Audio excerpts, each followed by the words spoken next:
think that growing up with a disability and being different than other children is hard. It's hard for the child, it's hard for the parent.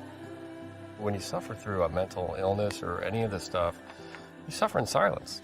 You know, it's not, you know, kids that are physically sick, you know, you get this outpouring of support, but when it's a mental thing, it's... Your family's suffering, but you need to hide, and you need to protect, and you need to eliminate the stigma. And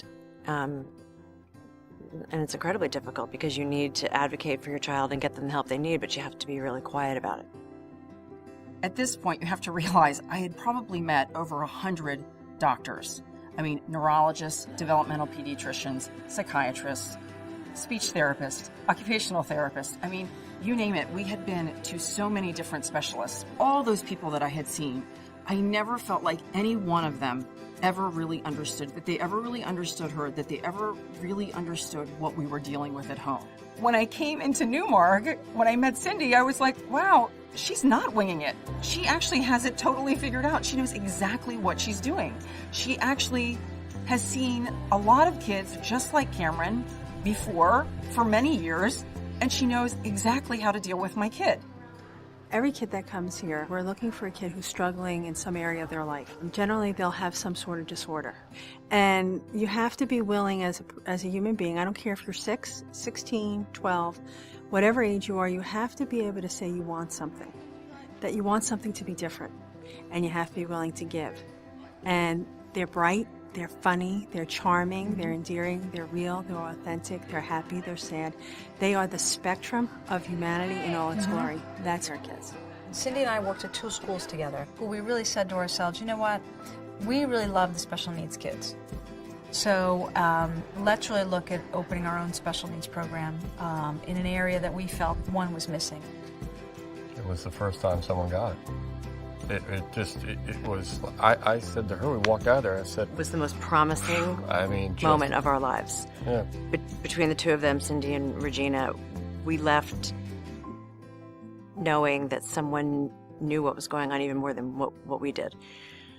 And just such a relief and just so much hope for having our daughter back again and thriving and succeeding. If I went to build a school, this would be what I would have, you know, dreamed of.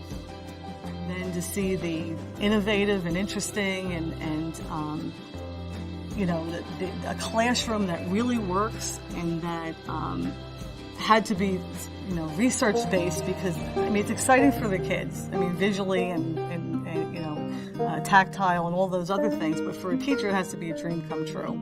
And for a parent, it's just mind-boggling. I was blown away. Our kids really react to space, you know, so their sensory issues can be positive or negative depending on the space that they're in. And I think one of the things for us, when you really look at much more of a 21st century classroom, is that things need to be able to move. 80% of your classroom should be movable. And I think that's really what we've been able to create here with the help of Steelcase, because our kids need to move. They learn better when they can move.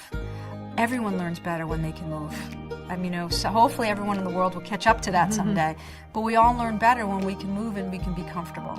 Our classrooms are set up with the technology piece and how kids can really move from center to center. It's very much learning set up in a triangle. It really makes a huge difference in behavior. We see less behavior incidents because of it, and in terms of their productivity and our teachers' productivity. I mean, they love their space.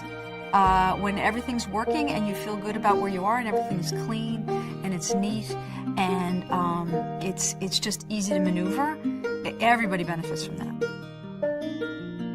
His writing has expanded. His just his whole demeanor is he's him, if that makes sense. He's Ben. He's finally Ben. And that is, you know, exciting to see.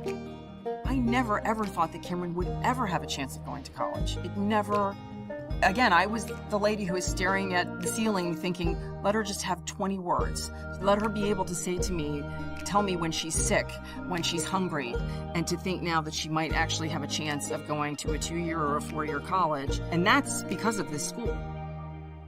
It's hard to put a descriptive word on it, because at the end of the day, we got our daughter back. And, this girl that we had, you have all these hopes, aspirations for any child, and suddenly you're thinking that, oh man, that's not going to happen. I feel that again. That a school, that we could be so grateful to a school to give us our family back and our daughter back is incredible.